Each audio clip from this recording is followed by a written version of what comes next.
Ah, qué bueno, qué bueno. Está Víctor Hugo Tomás. Doctor, buen día, ¿cómo le va? Hola, buen día, ¿cómo están? Bien, bien. Doctor, gracias por atendernos en primer lugar. Queremos entender, acá estamos hablando, te habla Carlos Benítez y acá estoy con mi compañero Marcos Benítez. Justo estamos analizando y él me está hablando de la entrevista que acá hicimos en su momento a González, Sebastián González, A Robert Robert González, González, el abogado. abogado especialista en Él no derecho es el hermano de laboral. Katia Sí, González, el hermano el hijo de Sebastián, o sea, de, de no, de González Astram. González Astram. Sí, Que sí, para sí. mí, doctor, nos dio algo de claridad en este tema de la resolución de la Corte y el IPS, ¿verdad? Que tal vez vos coincidas o no. Que nos decía él lo siguiente: lo que la Corte le otorga a estos señores es un derecho garantizado nomás por la Constitución, que uno tiene igualdad en el trato, etcétera, etcétera, etcétera. Ahora, ¿cómo van a poner en marcha ese derecho que la Corte le dijo que tienen? Tienen que ir a solicitarle a la caja que se le dé más del 20 salarios mínimos. Pero ¿cómo si la ley establece que no le pueden dar más de los 20 salarios mínimos? Va a ser de cumplimiento imposible esa declaración de derecho que hizo la Corte. Es lo que más o menos él decía. Eh, a ver, tiene sus aristas de fondo y procesales. Mm, La Corte estableció la inaplicabilidad de los artículos 3 y 4 de la Ley 98/92, Sí, en donde se establece el tope de pago de la jubilación, que corresponde a abonar IPS a las personas que pasan en situación pasiva, ya a los jubilados. ujú, sí. El argumento principal del fallo está en relación, como muy bien vos dijiste, al principio de igualdad, en el sentido de que si una persona abona o realiza el aporte al IPS por un monto superior, lo que corresponde por el principio de igualdad es que la retribución o la tasa de sustitución al jubilarse sea similar a ese monto por el cual estuvo aportando al instituto. ujú. Muchas personas están diciendo de que ese fallo lo que hace es convertir en un sistema de capitalización lo que hasta el momento es la norma en la mayoría de los sistemas jubilatorios, que están constituidos como un sistema de reparto solidario. Sí, El fallo no dice eso, pero sí, lo que sí estamos de acuerdo es de que puede provocar indirectamente ese efecto. Mm, Y esa es la parte, digamos, más criticable del fallo, por el hecho de que aplicando a rajatabla el principio de igualdad, crea una inestabilidad, una alteración en los en el equilibrio de los fondos jubilatorios, que siempre están relacionados a cálculos actuariales, que no son simples, no son sencillos, y que tienen por objeto preservar y mantener ese fondo jubilatorio en el tiempo. Entonces, la pregunta, volviendo a la consulta, es: ¿cómo se hace efectiva esa sentencia de la Corte? sí, ¿cómo? Ahí es uno de los puntos que fue criticado dentro de este, digamos, ruido mediático que se generó con las declaraciones del doctor Alley. ujú, Él había dicho de que no es posible que se diga que esa sentencia es simplemente declarativa. mm, Pero cuando funcionarios del instituto llegaron a mencionar esa característica, estaban haciendo alusión precisamente al hecho de que el beneficiado por esa sentencia de la Corte no podía ir directamente, por ejemplo, a un juzgado de primera instancia y decirle: vengo acá a ejecutar la sentencia de la Corte contra el IPS y quiero que me paguen 300, 400, 500 millones de guaraníes cada uno. No puede hacer eso. ¿Por qué? Porque no es una sentencia que establezca un monto preciso. Sencillamente la Corte dice: es inaplicable Claro, por encontrar carácter de inconstitucionalidad esta y esta otra norma. ujú. Entonces, al beneficiario le obliga a presentarse ante el instituto a pedir la reliquidación de sus haberes jubilatorios. Y ahí se genera la discusión entre el instituto y el particular de si corresponde o no corresponde y que eventualmente deberá ser revisado ante el Tribunal Contencioso Administrativo. De hecho, para ser más preciso, varias de las personas que fueron beneficiadas se presentaron en su momento a pedir la reliquidación. Pero esos expedientes administrativos quedaron ahí, digamos, detenidos por falta de impulso. Claro, Algunos de ellos fueron, y con esto termino, Sí. No. algunos de ellos fueron bastante llamativos porque se presentaron esos trámites administrativos con el título de ejecución de sentencia. Y en la sede administrativa no se realiza ejecución de sentencia. Claro, sí. No sé si con eso te contesté. Claro, Sí, porque en realidad la resolución, así como vos bien lo decís, doctor, dice es inaplicable tal y tal artículo. Ahora, ¿qué es lo que entonces se puede aplicar? No dice la Corte.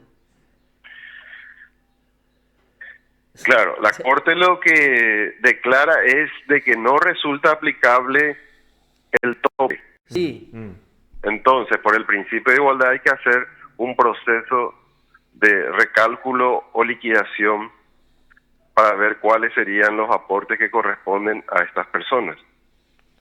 bueno, y ahí, claro. ¿y cómo si la corte me dice, vamos a suponer para entender bien, porque es bien complicado, doctor, y hay que masticar, hay que masticar muy bien para que la gente pueda entender, en el sentido de, a ver un poco, si yo estoy entre los beneficiados y me quiero ir al IPS, que durante no sé cuánto tiempo yo ganaba 60 millones y aporté, no por ese monto bajo, sino por el monto alto me descontaban. ¿Cómo yo llevo yo a la dirección jurídica y digo, bueno, yo quiero ejecutar esta sentencia de la corte con ustedes? ¿Cómo llego a un acuerdo? ¿Qué es lo que yo, o sea, no les imponen, no les obliga a ustedes? Yo me puedo ir con esta sentencia, pero ustedes no tienen, digamos, una obligación legal para pagarme en ese sentido. El fallo no lo obliga directamente a IPS por no haber sido parte, pero al tener una resolución, un pronunciamiento de la Sala Constitucional hasta el momento vigente, obviamente que un pronunciamiento del instituto en contra de la pretensión o de la exigencia de esa persona que se vio beneficiada por la sentencia podrá hacer valer en la parte jurídico, en el Tribunal Contencioso En Administrativo, el Tribunal de Cuentas. en el Tribunal de Cuentas, contra una resolución del instituto que no esté contemplando los alcances de esa sentencia y siga haciendo valer los artículos cuestionados de la Ley 98/92. Claro, o sea, la resolución Entonces, de ustedes es lo que va a atacar entonces el que ganó la acción ante el Tribunal de Cuentas, si ustedes rechazan lo que ellos plantean.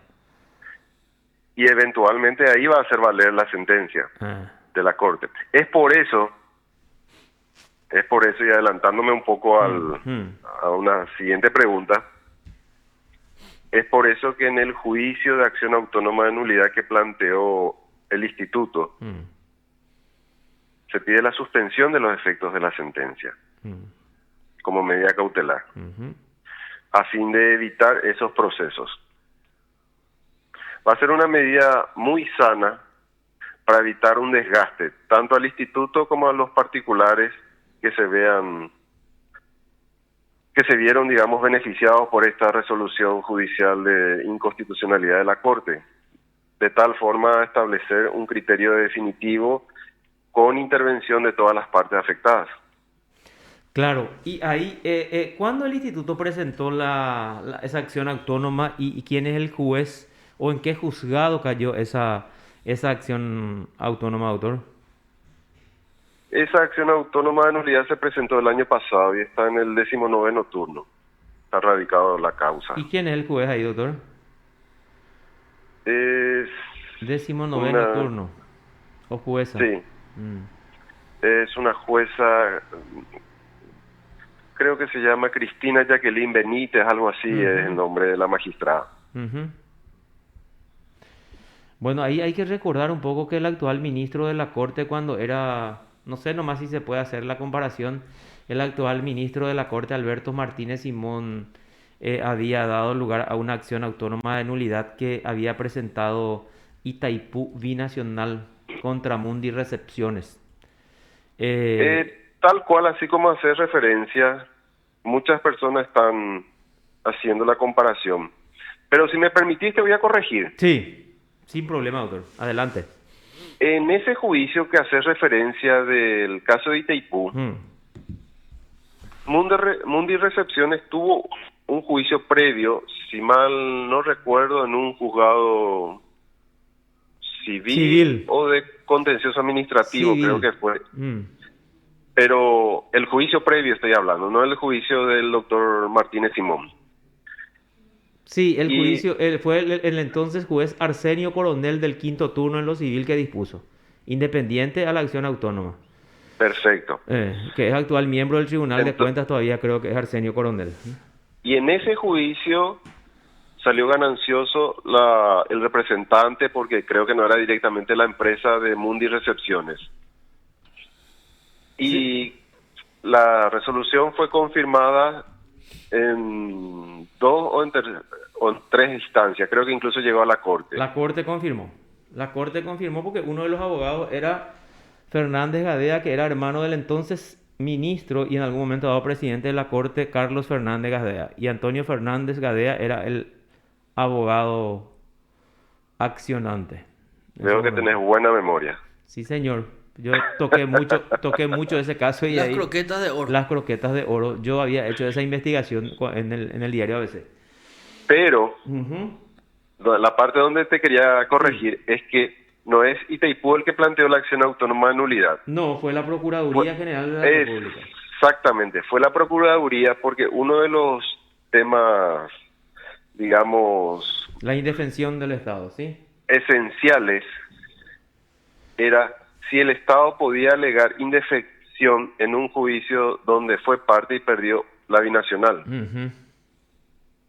Fue uno de los temas que generó mayor discusión en esa causa. Pero evidentemente hay elementos comunes entre esa causa y esta, porque la acción autónoma de nulidad, por lo que prescribe el artículo 409 del Código Procesal Civil y su modificatoria, es de que es un tipo de proceso que inicia toda persona que se vea perjudicada en la resolución dictada en un proceso del cual no formó parte. Claro, Sí, claro. Y ahora, ¿y ustedes qué alegan? ¿Qué es lo que alega principalmente el IPS? ¿por qué la acción? También, ¿por qué la acción autónoma? ¿Qué es lo que argumenta? Que ustedes Dos tenían que haber motivos: tenido parte, o no, sí, le escucho, doctor. Dos motivos. Voy a anotar acá, ¿sí? que tuvo que haber sido parte, por un lado, el estado de indefensión, y en segundo lugar, el perjuicio que provoca y el hecho de que de que se convierta en un precedente al fondo de jubilación, Ujú, porque altera sustancialmente el concepto de fondo solidario de reparto. ujú. Perdón, Te escucho, sí, no, estoy anotando nomás y no anoté bien. El perjuicio, El perjuicio al fondo de jubilación ah, sí, correcto, ahí ya anoté. Ya y el primero es la estado de indefensión. indefensión. Sí, ya eso ya anoté acá. Indefensión y perjuicio. que provoca un perjuicio, evidentemente por una cuestión numérica provoca. Mm. Eso es Innegable. innegable, es totalmente lógico. Ahora, de que ese perjuicio pudiera generar la quiebra del fondo jubilatorio y cosas así como se dijo, Ese es bueno, otro tema. ese es otro tema y en principio el instituto mandó a hacer un ensayo de cálculo actuarial previendo esa esa situación, ese panorama. Y realmente, por ejemplo, para el caso de los 126 navegantes, no afecta realmente en mucho. Ahora, si uno toma en consideración para todos los asegurados que están aportando sobre un salario superior al tope, va a afectar, pero generando en algunos años antes de lo que se estaba previendo el equilibrio entre el ingreso y el egreso. Estamos hablando de aproximadamente en la década del 40. En 40 años. En 40 años. En 40 Sí. años entonces podía afectar, pero va a afectar. Ahora, 126, ¿cuánto es el monto que arriesga 126? O sea, ¿cuánto es el monto previsto para estos 126 navegantes? Y mira, eso es muy variable porque no todos ganan lo mismo. Hmm. Pero alrededor Hay, un estimativo, por eso no va a creo que afectar. creo que estamos hablando de un promedio aproximado de ingresos que ellos estaban percibiendo entre 35 a 40 millones. Hmm. Obviamente hay personas que percibían un monto mayor, por eso estamos hablando de un promedio. Sí, ¿y cuánto sería el promedio que afectaría eso a la caja? Y eso tendrías que consultarla a la nueva directora de la gerencia, a la nueva gerente de prestación económica. Ah, perfecto. Lo que pasa es que, Carlos, también tenemos que dejar en claro es que De hecho, estos datos que te estoy mencionando es lo que resultó del estudio actuarial de la gerencia a su cargo. Ah, Sí. perfecto. Doctor, y de 126, eso que decís, ¿cuántos más lo que estarían en expectativa de lo que podrían ir y eso es lo que podría afectar, golpear dentro de 40 años a la caja de jubilación? De lo que aportan más de... Y si mal no recuerdo, como te digo, eso formaba parte de dos escenarios que planteó el encargado de estudios actuariales. Si mal no recuerdo, creo de que sobre un universo de aproximadamente 60.000 jubilados y los que están ahora en servicio activo, estábamos hablando de aproximadamente de 900 personas. Pero te digo, eso es mejor que lo Sí, confirmes con eso. ella porque forma parte, ella tiene realmente el estudio oficial que se realizó. Bueno, y entonces volviendo al caso, a la especialidad tuya y al caso concreto de la acción autónoma, ¿en qué etapa está esa acción autónoma? ¿Cuáles son las diligencias, las últimas diligencias? Se estaba notificando la demanda porque son contra los 126 navegantes que fueron beneficiados por la declaración de inconstitucionalidad, pero la causa quedó suspendida para el estudio de la medida cautelar de suspensión de los efectos de la sentencia de inconstitucionalidad. Y está en esa diligencia ahora. Perfecto. Bueno, ¿y cuándo? A ver un poco, acá no anoté, doctor, parece. ¿Cuándo presentaste eso? ¿Cuándo se presentó? ¿Cuándo presentó el IPS? Eso se presentó en el año 2020, durante la administración del doctor Ubetich. En el año 2020, ¿no te acordás entonces en qué mes, por ejemplo? Año 2020. Pero, Sí.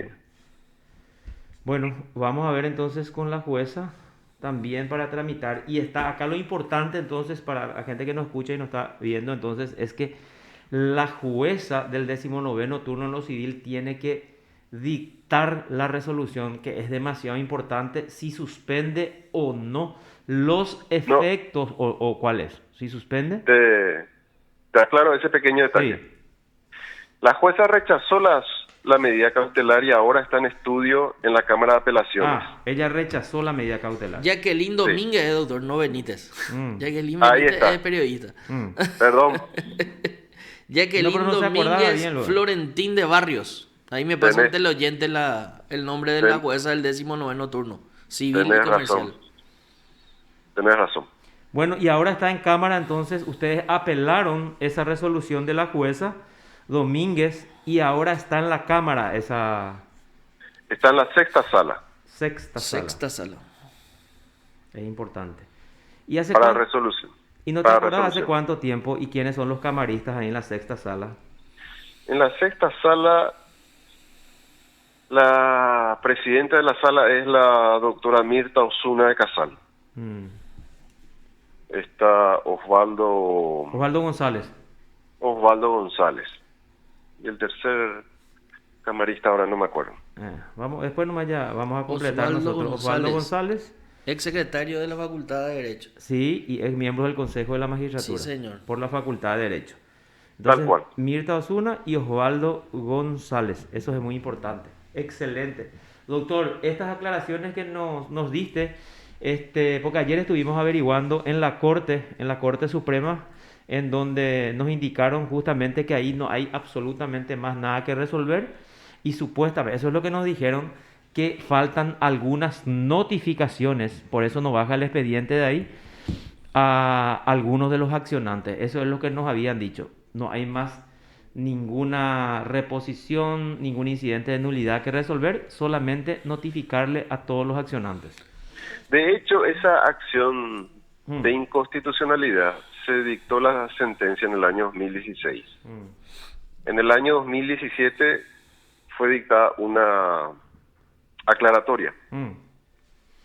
Obviamente no cambió nada en lo esencial del Claro. fallo. Mm, Y luego fue a partir del 2017 que el Instituto de Previsión Social tuvo conocimiento de la existencia de ese fallo. mm. Por eso es que primero se planteó un incidente de nulidad que tardó 2 años aproximadamente en ser resuelta por la Corte, rechazando el incidente de nulidad. Y luego se planteó un recurso de reposición. Ujú. Y el recurso de reposición ya fue resuelto en un plazo más breve por la Corte a través de una providencia, rechazando el mismo con el argumento de que el instituto nunca fue parte de ese proceso de inconstitucionalidad y por lo tanto no correspondía estudiar el recurso de reposición. Fue a partir de ahí que se tomó la decisión en la administración anterior de plantear la acción autónoma de nulidad. Excelente. Enrique ¿no? Mercado Rotela me dice, Sí, Enrique. el mismo teleoyente nos aclara, el de la sexta sala, ¿verdad? Mirta Osuna de Casal, Osvaldo González y Enrique Mercado Rotela. Enrique Mercado, el que fue director Sexta sala, tal fue, cual. el que fue director jurídico de Senavitat en la época durante el gobierno de Horacio Cartes, y ¿cómo se llama la señora Soledad? Fue el director Soledad jurídico. Núñez. Soledad Núñez. Enrique, los dos camaristas son nuevos, o sea, fueron seleccionados, no sé, hace más de un año, pero integran esa sala como nuevos miembros. Ahora sí, Enrique Mercado es ya antiguo en la casa porque en su momento estuvo en la Corte Suprema de Justicia durante la presidencia de Bonifacio Ríos Ábalos y compañía. Todos son conocedores de la casa. Vamos a ver qué se expiden. Y entonces esta decisión es muy importante, doctor, para el IPS. Totalmente de acuerdo. La procedencia de la medida cautelar va a permitir un desgaste inútil tanto para el instituto como para las partes que fueron beneficiadas por esa sentencia de inconstitucionalidad, porque en la acción autónoma de nulidad realmente van a intervenir los afectados por esa decisión. Y se va a sentar el precedente si la resolución, si la sentencia de la Corte, de la Cámara, de la Sala Constitucional está ajustada a derecho o no. De hecho, ya haciendo un poco de futurología, si me permiten. Sí, adelante, doctor. Hay manifestaciones de algunos gremios, por ejemplo el de los jubilados, que están considerando la posibilidad de pedir la intervención como terceros dentro del juicio. Como afectados directos, sí, ¿verdad? ¿Quién va a Por- pedir? El gremio porque de los quién- jubilados. Porque ¿quién puede negar de que a ellos una resolución de esta naturaleza de la Corte les Le afecta? afecta, categórico. Sí, así mismo es, pero hay que atender muy bien, ¿eh? O sea, No, claro, no, yo no le estoy, sí. obviamente que en mi papel por parte de la institución no estoy alentando ni rechazando, sencillamente No, pero es estoy importante. estoy Yo- comentando lo que me están informando, manifestando en las reuniones sectoriales que los diversos grupos que forman parte del IPS están manifestando. Claro. Entonces, doctor, para redondear, entonces, el tribunal, lo que se puede decir así como una idea central es que el Tribunal de Apelaciones de la sexta sala del Fuero Civil, integrado entonces por Mirta Osuna, Osvaldo González y Enrique Mercado, tiene que resolver si revoca la decisión, revoca o anula, ¿verdad? La decisión de la jueza del 19º turno, que es Domínguez, Sí. que había rechazado, Claudia Jacqueline Domínguez. que había rechazado la medida de urgencia, o sea, la medida suspensión de cautelar. los efectos. Tal cual.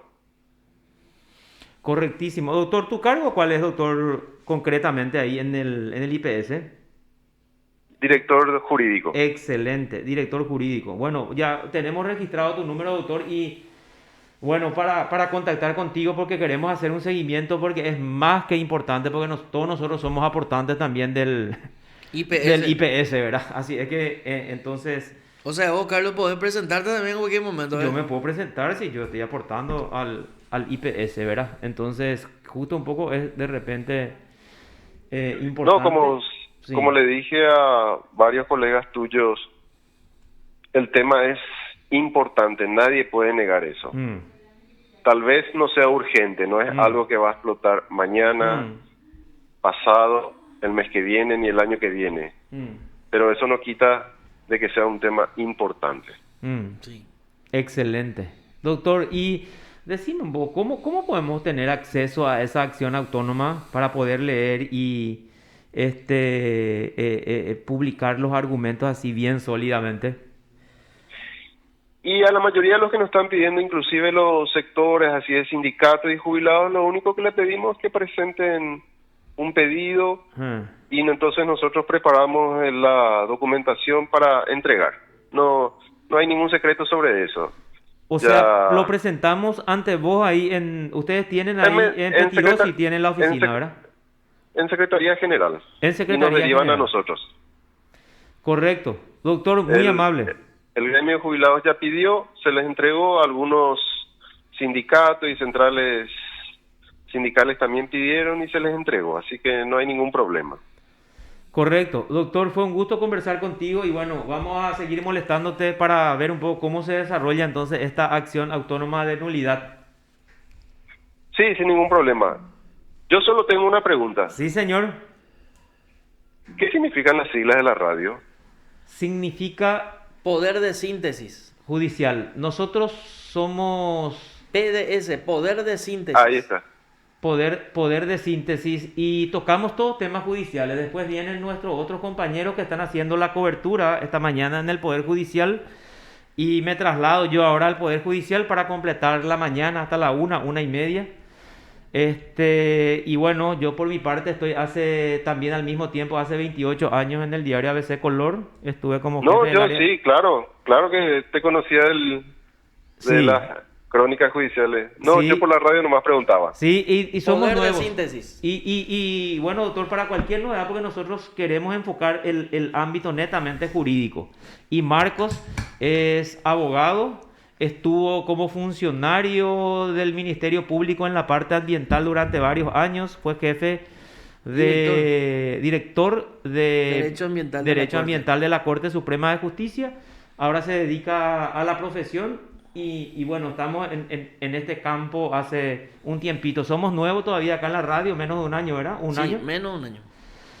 Y bueno, y nuestro objetivo es que la gente nos vaya conociendo de a poco en estos temas judiciales específicamente, doctor. Por eso vamos a estar atentos y queremos trabajar contigo o con ustedes ahí, con la gente de Asesoría jurídica. asesoría jurídica. Instituto Sin ningún de Previsión problema. Social. Cuando ustedes pidan, estoy a su disposición. Gracias, doctor. Gracias, doctor. Muy amable. Ok. Informó PDS Radio TV Digital. Poder de síntesis. Sí, señor. PDS, un medio que busca justicia en la justicia. Víctor Hugo Tomás, ¿es verdad? Él es director jurídico, ¿eh? Director de asesoría jurídica del IPS. El cargo que ocupó Llanes un tiempo.